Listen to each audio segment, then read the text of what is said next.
Okay, good morning students. I am Major Sunil Chopra, Director of the Cavalier. I am back with you with another discussion on matters of psychology dealing with SSB interview. Today, we have with us Commander K.K. Dua, who's been a regular faculty with the Cavalier since the last 15 years.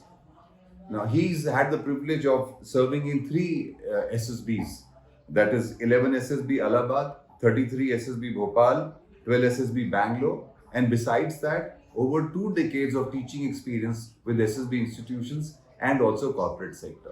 So today I am going to ask you questions which have been posed to me by various students during these past few years and even recently. And the idea is to answer the queries of the students as they see psychology. Right, so we all are aware that psychology has a number of tests in it, and the biggest and the foremost being the TAT. The first question which comes to the mind of every student is that what is this TAT all about? Morning, sir. Thanks for inviting me for this discussion. First of all, I would like to speak about the psychology as a subject. Students have gone through the subjects of maths, chemistry, physics, engineering, and they have hardly come across a subject like psychology.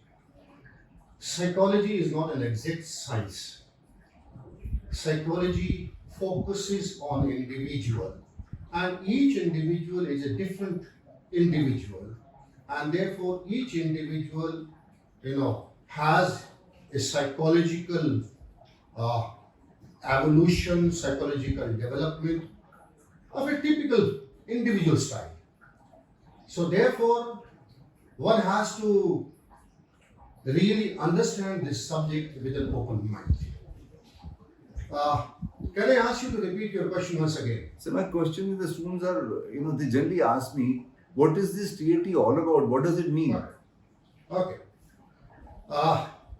It means different things to different individuals. For a psychologist, TAT is a method of evaluation, is a test. For individual, for a student who is appearing for the SSB, for him is a method of writing a story. So to be very exact, from the SSB's perspective, it's a method of evaluation, is a method of assessing candidates for their effectiveness. So one question which normally every student tends to ask me is, why make somebody write a story in an interview for defense forces? I mean, what is the purpose of it? Is it that we are trying to test his imagination and see whether he's an author or something like J.K. Rowling's? Or are we trying to test his skills of writing and expression in English? Are we trying to judge his personality? What is this all about? I mean, the students are pretty confused. Why this? Okay, this is a very, very important question. But I would like to take this question in parts. Now, first is the business of writing a story. You see, in the context of the SSB, there are 3 techniques. The candidate appears in front of the interviewing officer, so there's a one-to-one talk discussion. With the GTO is again one-to-one interaction for 2 days. Whereas with the psychologist, there's no personal appearance of the candidate to the psychologist. The psychologist looks at the candidate through his written work. And written work is the story that he writes in relation to a particular picture. For a candidate, the stimulus is a picture, but from the psychologist's point of view, the stimulus is a situation. So TAT means different things to different individuals. To the psychologist, is a method of assessment, and to the candidate, it's a method to project himself. So like you rightly said, sir, that the GTO gets to see the student. The interviewing officer also interacts with him in a great deal. But psychologists like you, it's something enigmatic. He just keeps wondering that this person has not seen me, he has not heard me, he knows nothing about me. How does he go about judging my personality through this medium of TAT, WAT? I mean, how does it really work? Exactly, there's a lot of mystery around this technique. But the technique is a potent. The technique is handled by a specialist, by an expert, and whatever the GTO or the interviewing officer they see in person, the psychologist is able to see the candidate through his written work. Whatever goes on the paper, it comes through his mind. Mind generates thoughts, thought drive actions. Whatever we do in our life, whether in terms of physical action or in terms of writing, it originates in our mind. Through his written work, the psychologist looks into his mind. So now the candidates tell me, sir, that he is not going to see me. He is not even going to face me ever. So it's so easy. I'll just keep cooking up stories from anywhere and keep presenting the stories to him. He will never know what is going on. But the psychologist knows his job. He knows what to look into the candidate through his stories. And whichever stories he is able to find those competencies in students' terminology, the OLQs, he selects the candidate, and where he finds that the competencies of the OLQs are not seen, it's just a story, an English composition exercise, he rejects the candidate. Now, after all, this is a function which is handled by an expertise, by a trained individual, by a psychologist.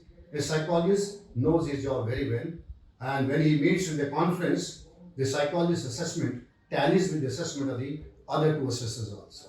So that means you're trying to tell me, sir, that your technique is so strong that even after having not seen the candidate, never observed him, and through this medium of writing, you can actually draw his picture. Is that so? Yes, it is definitely a strong technique.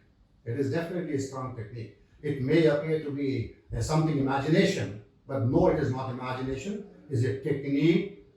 The technique, the expertise can be developed with experience. And during the conference, the assessment of the psychologist matches with the assessment of the interviewing officer and the GTO. Had this technique not been so specific, so expert, you think it would have been the part of assessment of candidates at SSB? Definitely not. Over the years, the technique has been developed, tested, tried, and it has stood the test of the time. So that's fine, as you're a psychologist, you've been through all this, but the candidate comes once to you. Now he says, there is a psychologist who has not seen me. Suddenly he turns out of the blue in the conference, and most of them blame the psychologist. He has not passed me because he doesn't know me, he's not seen me. That is why I have problem because of that only. This is the major thing that people keep telling us. Though the passing or the failing at the conference is not only in the hand of the psychologist. If the candidate has been conferenced out, it might have been because of his performance either with the interviewing officer or with the GTO or with the psychologist. But just because the candidate appears in front of the interviewing officer and he's there with the GTO, so you have a friendly association with these two techniques and these two gentlemen.